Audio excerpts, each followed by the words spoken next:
It started with a number that didn't add up, a routine financial review, a simple ledger entry. But within hours, King Charles would allegedly make one of the most shocking private decisions of his reign, cutting Queen Camilla's travel budget without warning. Why? Because what he discovered hidden inside months of discreet expenses wasn't just extravagant, it was secretive. And the location tied to those trips would send tremors through the palace walls. Before we go deeper into what this really means for the royal family, make sure to subscribe so you don't miss a single update. The discovery did not happen in a blaze of drama. It unfolded quietly, almost innocently, beneath the weight of paperwork and routine oversight. King Charles had reportedly asked for a comprehensive review of household expenditures, a move framed publicly as fiscal modernization. But those close to the palace suggest his interest that evening lingered longer than usual on one particular column: travel adjustments. Line after line carried an understated phrase: private extension. It sounded harmless, administrative, yet the repetition was impossible to ignore. Each extension was attached to one of Camilla's official tours: charity appearances, cultural visits, diplomatic engagements. On paper, everything appeared compliant. But when palace advisors began mapping the flight paths, subtle inconsistencies emerged. Destinations that required unexplained detours, overnight stays that did not align with public itineraries, security rotations adjusted without formal notice. Individually, they were easy to dismiss. Together, they formed a pattern too deliberate to be coincidence. It was the routing that unsettled him most. Under various aliases and coded references, one location surfaced repeatedly. The name was masked in internal shorthand, buried beneath layers of administrative language. Yet it returned again and again like a whisper, refusing to be silenced. That repetition shifted the atmosphere from curiosity to suspicion. Advisors reportedly flagged it with caution, not accusation, careful not to ignite alarm without proof. But by then, the concern had already taken root. Those present during the review claimed Charles did not respond with fury. Not at first. The initial reaction was quieter, heavier, a pause that lingered too long. Hurt came before anger, confusion before judgment.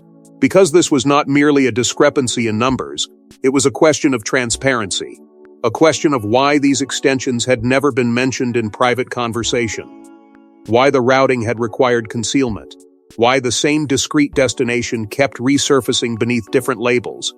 As more files were opened, the weight of realization reportedly deepened. The trips were not spaced years apart. They were recent, frequent, strategically aligned with moments when the monarchy itself faced delicate negotiations and internal deliberations. That timing transformed concern into something sharper, something personal. Within hours, a decision was made, not announced, not debated publicly, but executed with precision. A private order was issued to the financial comptroller. Effective immediately, discretionary travel allowances under Camilla's office were to be restricted pending further review. No confrontation, no spectacle, just a silent recalibration of privilege. Camilla, by all accounts, remained unaware the review was even taking place. And that secrecy, that quiet internal shift, carried its own gravity, because beneath the spreadsheets and coded entries lay a deeper fracture, forming one that had nothing to do with currency and everything to do with trust. But what exactly was this location that appeared again and again in those discrete expense reports, and why had it been deliberately concealed? The palace staff referred to it only by a code. No press releases, no public schedule entries. Yet flight logs and security rotations revealed something startling. Camilla had allegedly visited this same private European estate multiple times over the past year. Not once, not twice, but repeatedly.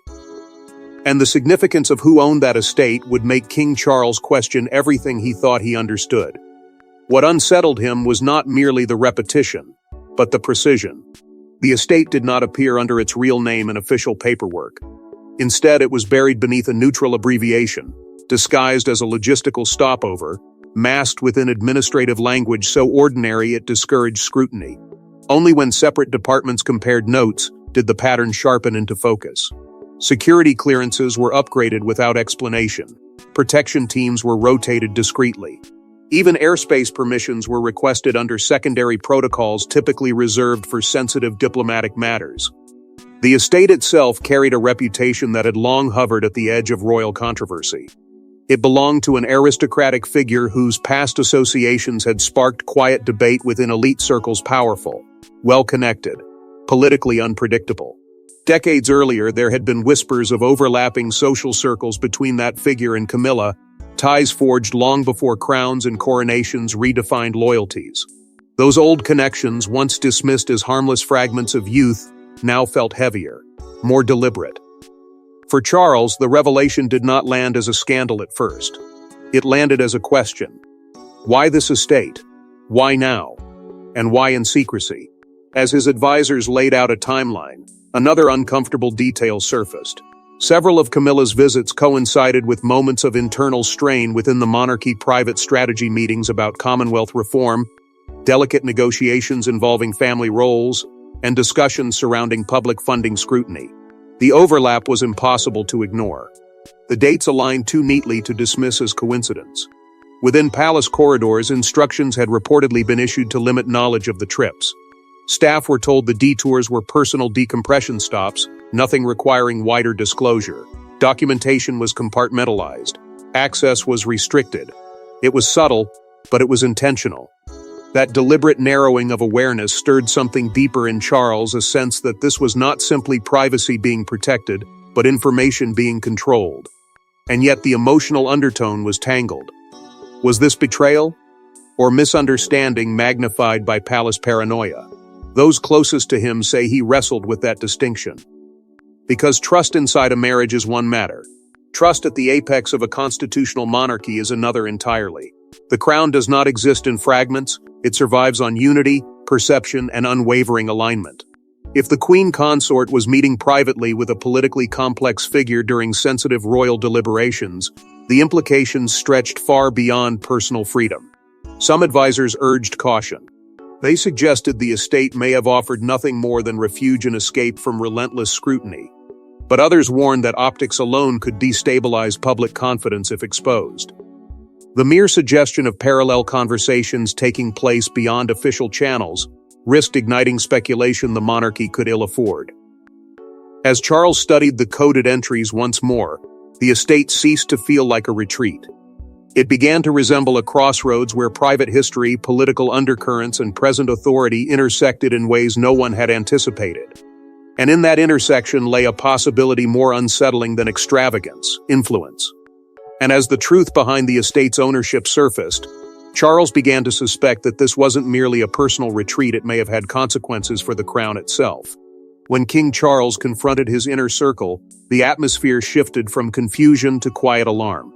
Because some advisors already knew, and some had chosen not to tell him. What unfolded inside that private drawing room was not just a discussion about travel expenses, it was a reckoning about loyalty, secrecy, and power within the monarchy. The summons went out discreetly, but its urgency was unmistakable.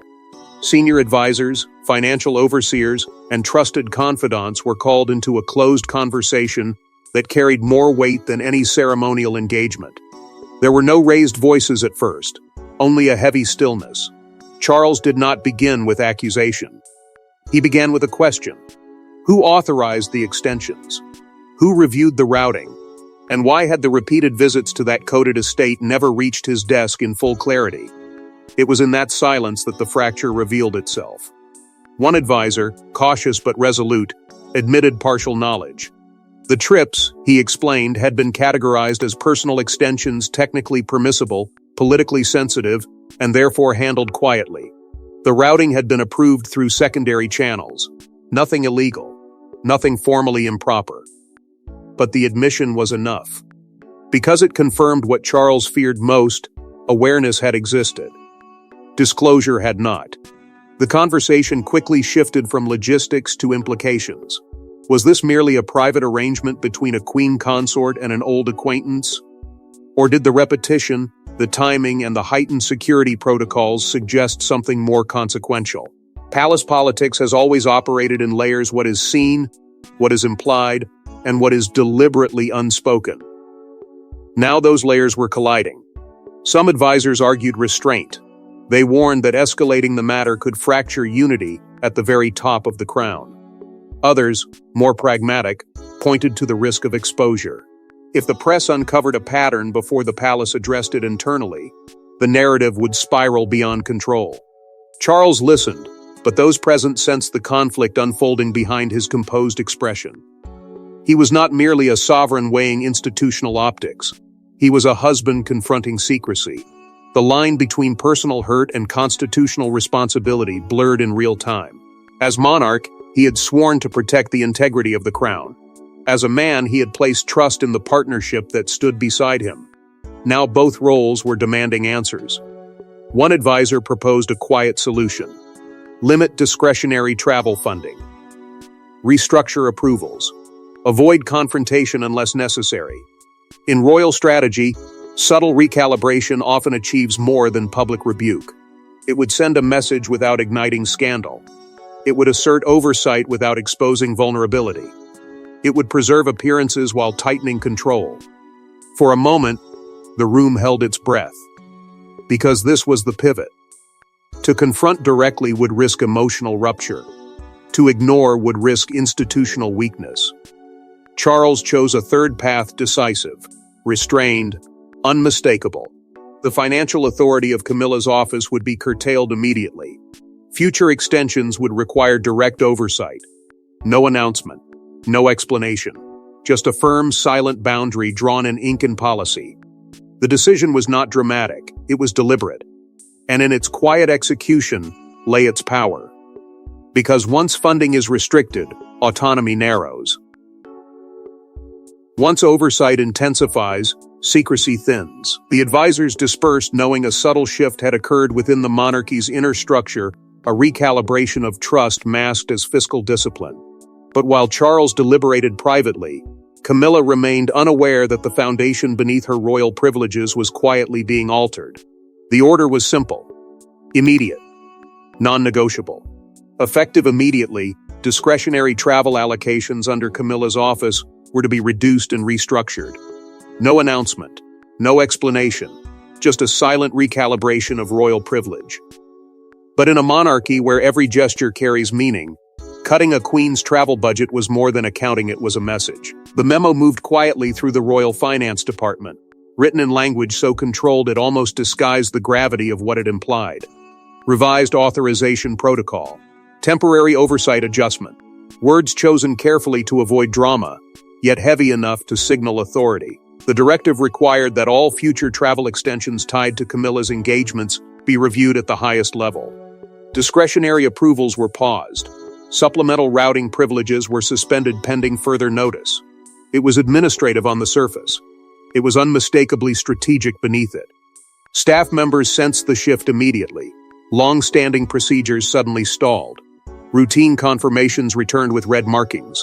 Requests that would normally glide through internal channels were met with delays and polite refusals. There was no public acknowledgement, yet within palace corridors the air felt altered.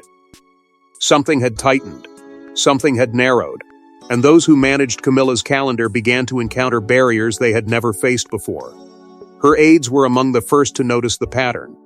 An upcoming extension previously penciled in without issue was quietly removed from the itinerary. A private stopover, once categorized as personal time, was flagged for review. Flights were restructured to eliminate flexibility. Security rotations were simplified. The coded detours that had once slipped through unnoticed were no longer being approved. The message was subtle but undeniable: autonomy was being curtailed. Inside the institution, interpretations spread quickly. Some insiders described the move as fiscal responsibility, a necessary tightening in an era of public scrutiny. Others recognized it for what it felt like: a disciplinary signal delivered without confrontation. The monarchy rarely operates through open reprimand. Its corrections are often quiet, layered in procedure rather than proclamation. This was one of those moments. A correction disguised as reform. Charles refused to address the matter publicly. When inquiries surfaced internally, he responded with restraint, insisting only that household expenditures were under routine evaluation. But silence in this context spoke volumes. The absence of explanation amplified the implication. Because when a queen consort's mobility is restricted without discussion, it does not read as coincidence. It reads as consequence. The emotional undercurrent ran deeper than policy. For Charles, this was not simply about numbers on a ledger. It was about asserting authority without igniting spectacle. A recalibration of balance. A boundary drawn carefully, but firmly. Yet the very subtlety that made the decision elegant also made it dangerous. Quiet punishment has a way of echoing louder than public rebuke. And beyond the finance office, beyond the coded memos and restructured routes, there remained one person who had not yet been formally informed. Camilla continued her engagements, unaware that invisible lines had been redrawn around her movements. But administrative changes do not remain hidden forever. They surface in delayed confirmations, in altered plans, in conversations that grow strained. And when Camilla finally noticed the change, the reaction inside her private quarters was anything but calm. At first, she thought it was an administrative error. Then she realized it wasn't. Requests denied. Routes altered. Funding restricted. And when confirmation came that the decision had been authorized personally by King Charles, the silence between them reportedly became louder than any public scandal. Because this wasn't just about travel, it was about control. The realization did not arrive all at once. It unfolded through inconvenience. A delayed approval here. A revised itinerary there. A private extension quietly removed from a schedule that had already been outlined. Camilla initially dismissed it as bureaucratic, tightening routine adjustments in an institution forever managing optics. But when her private secretary returned with careful words and an unmistakable tone, the truth settled heavily. The reduction had not been procedural. It had been deliberate. And it had come directly from the king. Those who understand palace dynamics know that confirmation carries more weight than confrontation. There was no formal accusation delivered to her. No public rebuke. Just the cold clarity that her discretionary privileges had been narrowed by the one person who had once defended her independence against relentless scrutiny. That shift struck deeper than the budget itself. It felt like a withdrawal of trust. Shock surfaced first. A quiet disbelief that such a decision could be enacted without a conversation. But disbelief quickly hardened into indignation. Camilla reportedly questioned the premise entirely. The trips, she insisted, were personal. They were not political maneuvers or strategic alliances. They were moments of retreat in a life perpetually dissected by headlines. The estate, controversial as its ownership may have seemed, represented familiarity, an old circle of confidants untouched by palace hierarchy. To her, it was not secrecy, it was sanctuary. Yet sanctuary is a dangerous word when spoken at the summit of monarchy. Because personal refuge can appear indistinguishable from private influence. And that distinction, once blurred, invites suspicion. Camilla is said to have argued that the visits were misunderstood, that coded references were standard protective measures, not concealment. But in a world where perception shapes power, misunderstanding can carry the same weight as intent. Behind closed doors, tension reportedly thickened. Conversations grew shorter. Pauses stretched longer. Charles maintained his composure, framing the adjustment as fiscal prudence. Camilla perceived it as a silent reprimand. And in that divergence lay the fracture, two interpretations of the same action, neither willing to yield. The monarchy thrives on unity, yet unity requires alignment.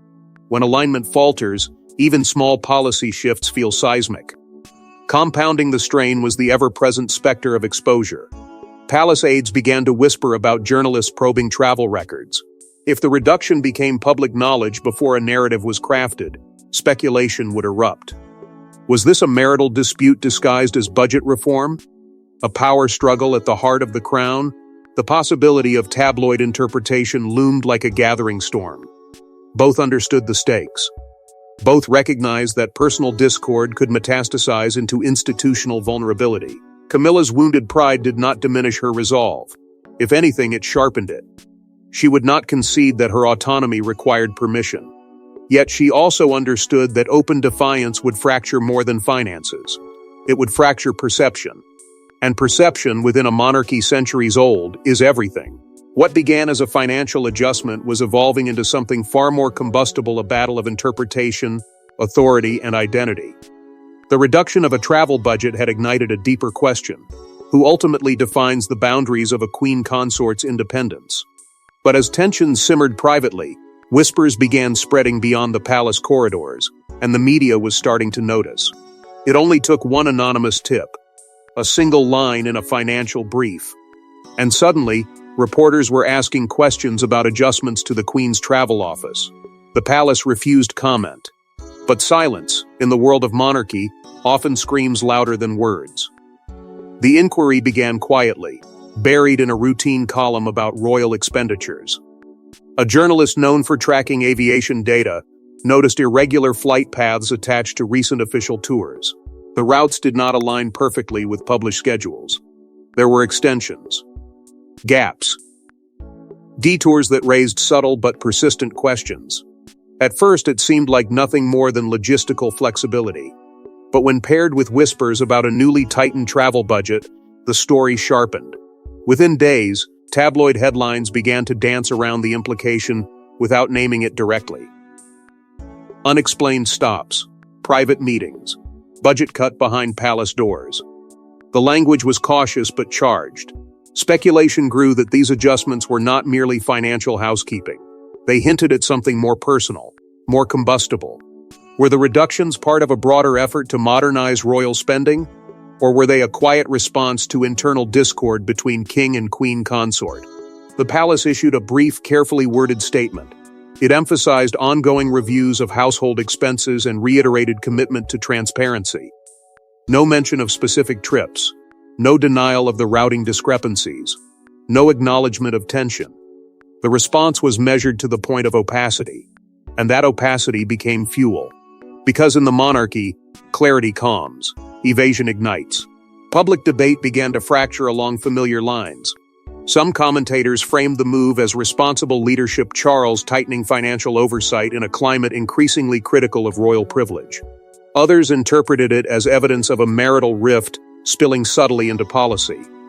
Social platforms amplified the contrast. Fiscal prudence or private punishment? Reform or retaliation?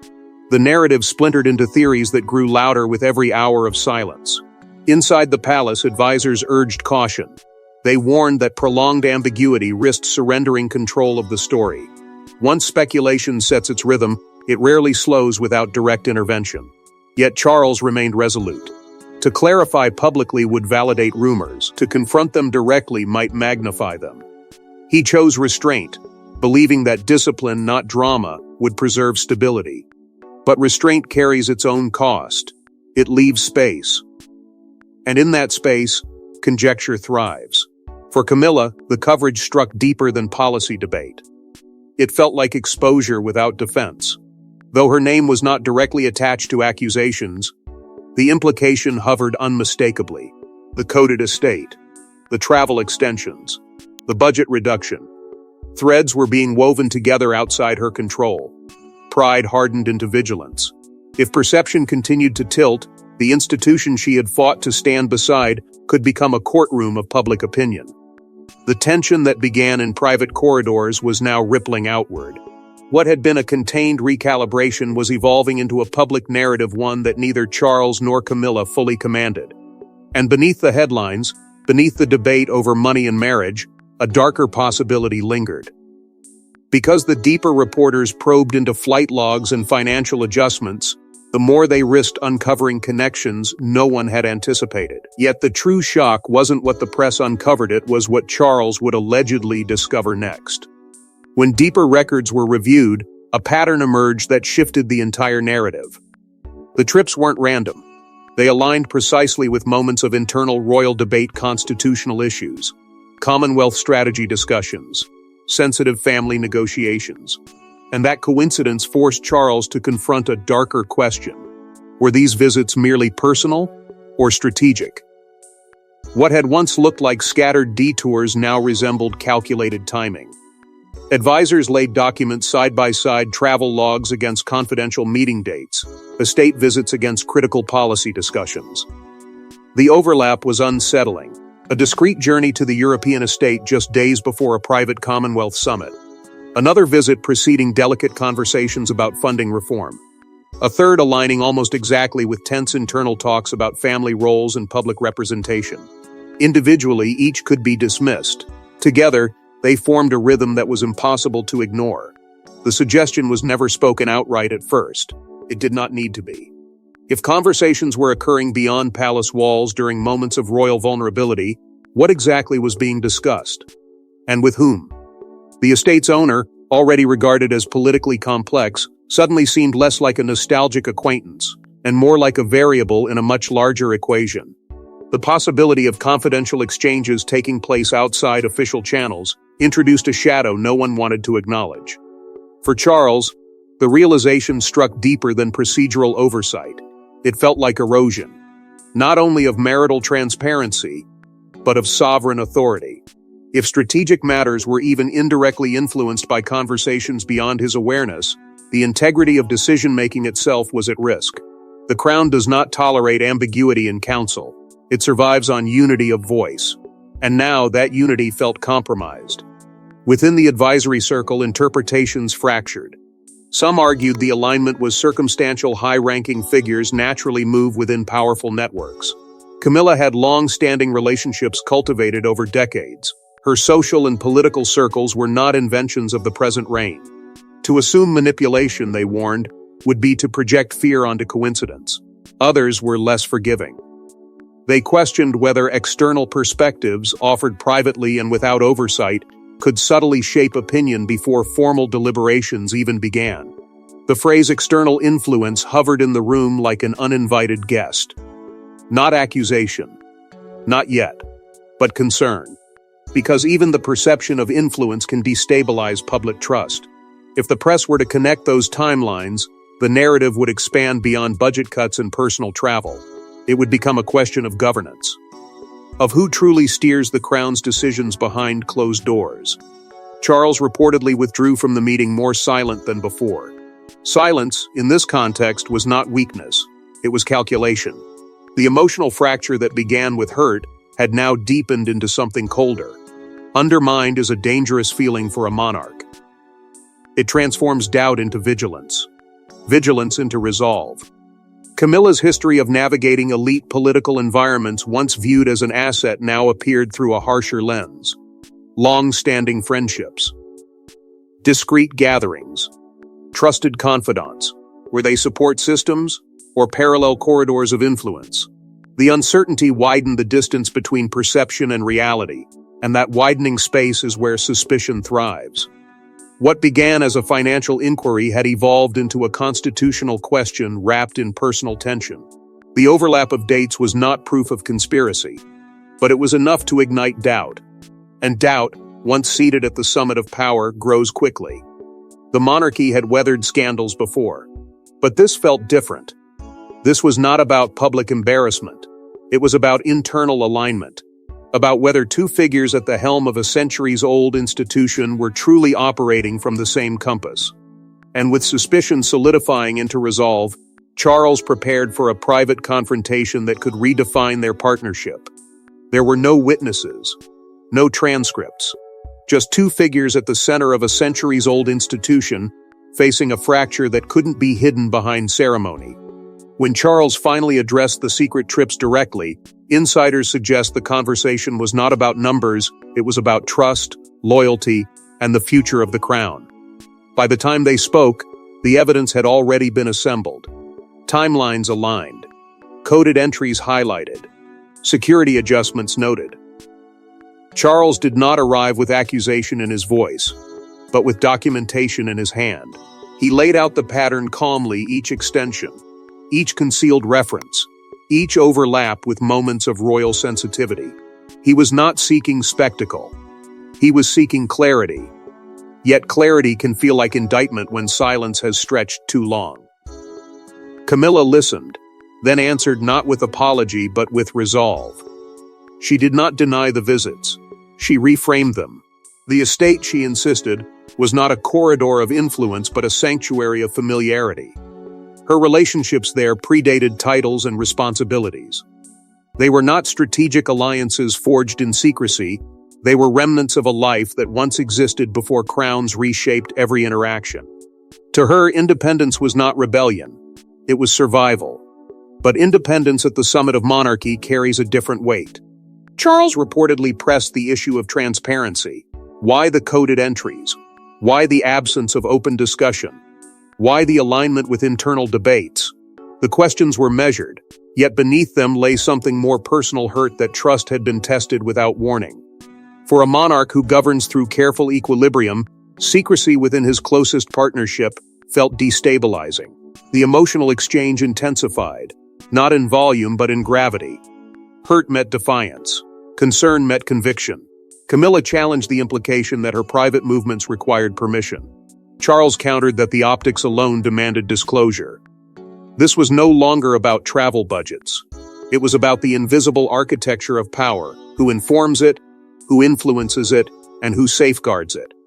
At the center of their confrontation stood a fragile truth. Marriage within monarchy is never entirely private. Personal autonomy intersects with constitutional responsibility. Camilla defended her right to maintain long-standing connections. Charles reaffirmed that the financial restrictions would remain. Not as punishment, he maintained, but as precaution. The distinction mattered to him. It mattered less to her. Yet even in disagreement, there was awareness. Both understood the cost of escalation. A public rupture would invite relentless scrutiny. Advisors would scramble. The press would feast. The crown would appear divided at a time when unity was essential. And so, beneath the tension, an unspoken calculation emerged. Protect the institution. Contain the fracture. Adjust privately. They did not reach perfect resolution. No sweeping reconciliation was declared. Instead, there was a quieter agreement, a decision to avoid further provocation, to recalibrate expectations without spectacle. The estate visits would cease. Oversight would continue. Appearances would remain composed. But beneath composure lingered a subtle shift, a recalibration of how trust would function moving forward. Because once questions of influence and transparency enter a marriage already burdened by public legacy, they do not disappear easily. They settle, they echo, they alter the rhythm of partnership in ways unseen by ceremony. The confrontation closed without witnesses, but its consequences reverberated beyond the room. The crown remained intact. The budget remained reduced. The narrative remained controlled. Yet beneath the surface, something had changed: an awareness that loyalty must be reaffirmed, not assumed. But even after the confrontation ended, one question lingered: had the damage already been done? The travel budget may have been cut. The secret trips may have ended. But within the monarchy, actions carry echoes. And those echoes can reshape alliances, marriages, and power structures in ways the public never fully sees. What began as a financial adjustment has evolved into something far more delicate: a test of unity at the very top of the crown. In the weeks that followed, the surface of royal life appeared calm. Engagements continued. Appearances were measured. Smiles were exchanged with practiced precision. Yet observers sensed a subtle recalibration. Camilla's schedule grew more structured, more transparent. Private extensions vanished entirely.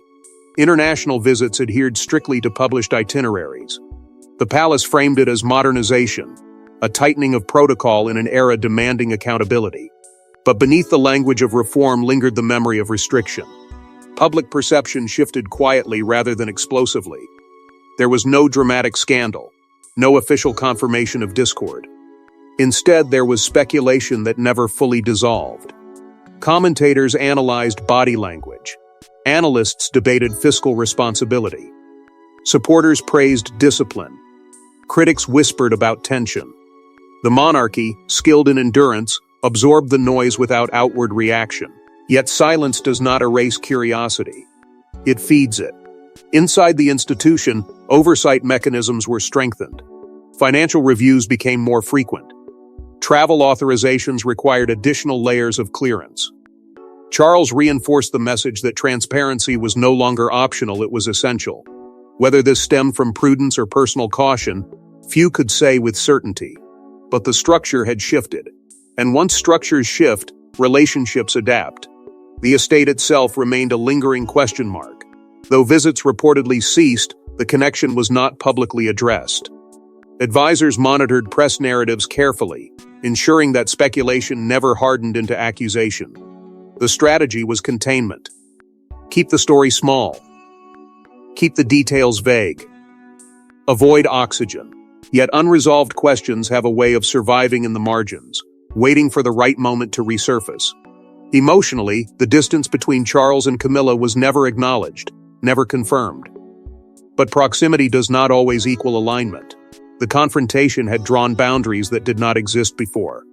Trust, once assumed, now required reinforcement. Unity, once instinctive, required intention. They stood together publicly, as monarchy demands. But behind the scenes, the recalibration continued quietly, methodically. And therein lies the deeper tension. Because this episode was never simply about flights or finances. It was about authority within partnership. About how much independence can coexist with constitutional responsibility. About whether influence, real or perceived, can alter the fragile balance at the summit of power.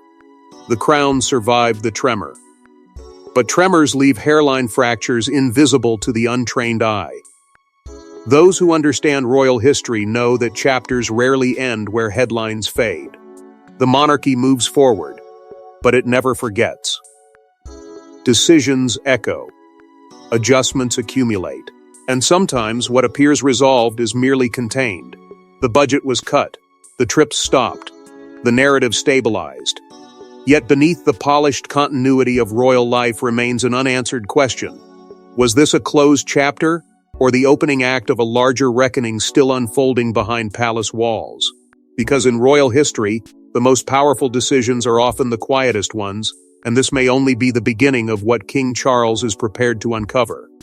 Thanks for watching. Please don't forget to like and subscribe, and we will see you in next one.